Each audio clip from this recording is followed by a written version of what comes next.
I'll hold your head right here. Okay, now you can hold it here. Hold my head here, Daddy. Hold my head here, Daddy. Hold my head here.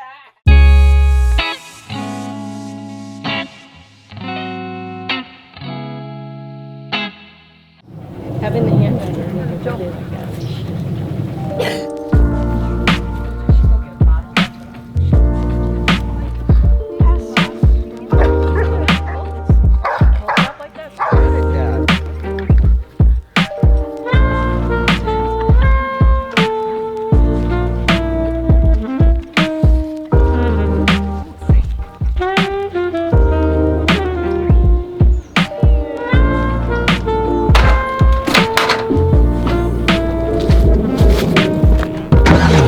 Kids love the goat.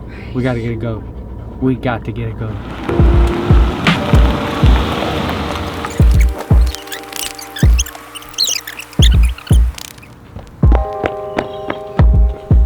When is it gonna take it? Ready? 3, 2, 1.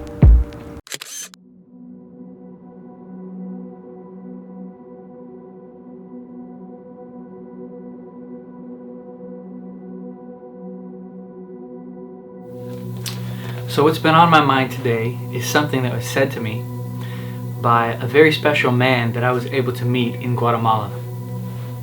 He has 4 daughters. All 4 of them serve the Lord and are successful. And I asked him, I said, what's the secret to parenting successfully? His answer blew my mind, and I want to share it with you because it's very valuable. He said, the essence of a relationship is time and communication. For the sake of time with them and communication with them, he gave himself to their interests. I thought this was powerful, so I said to him, that's incredible, where did you learn that? And he says, God. And I figured God must have spoken something specifically to him about his kids. He had given him some type of personal revelation concerning parenting. He followed that by saying, because in order to communicate with me, God became like me. He became a man that he might communicate to men. And he used this as the foundational principle that God has shown as Father how to father.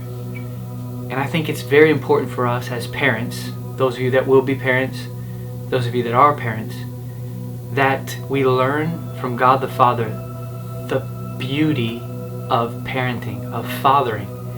And it has to do with diving into the interest of your child for the sake of communication and time with them. I think it's very precious. For instance, my daughter loves YouTube, she loves music, and so we choose to look at these things that she's interested in and guide her through her interests, using them not only as teaching tools but also a means of time with them and communication with them. So we don't hide or sweep underneath the rug that there are sinful things in the midst of YouTube and music. We don't hide it. We actually use it to be able to teach from, so that we're not trying to shelter them away from life, but use all of life to teach Christ and the beauty of his person. Maybe there's other things that other people have said to you, or you've learned along the way that are better than what I've said concerning parenting. This is just one thing that is very special to me personally, because I can see in it the wisdom of God, the selflessness and the humility that God has shown to us to become like us in order to communicate with us. Dive into the things that pique their interest, learn them with them, and use them both as a means of time with them in communication and also instruction.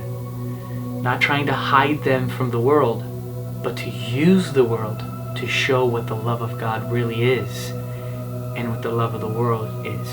And we teach our children in the way they should go, and they will not depart from it. when they are older. Jesus said, John 13:5, I believe it is, "As I have done to you, so do." This shows us something very important, that He must first have done it to us before we're able to do it to another.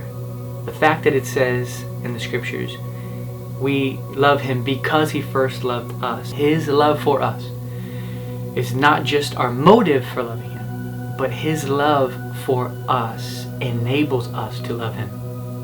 Paul even writes that we should have mercy on one another, even as God has had mercy on us. So it is imperative that our experience of the person of the Lord be the source of everything that we are in this world to others, especially in parenting. Don't forget to subscribe.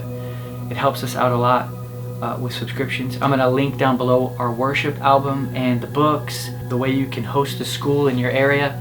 We've been doing many schools. The year is booking up really fast with Schools of His Presence, which is our #1 part to bring the church into a deeper awareness, consciousness, and experience of God's presence in their daily lives. When you pray,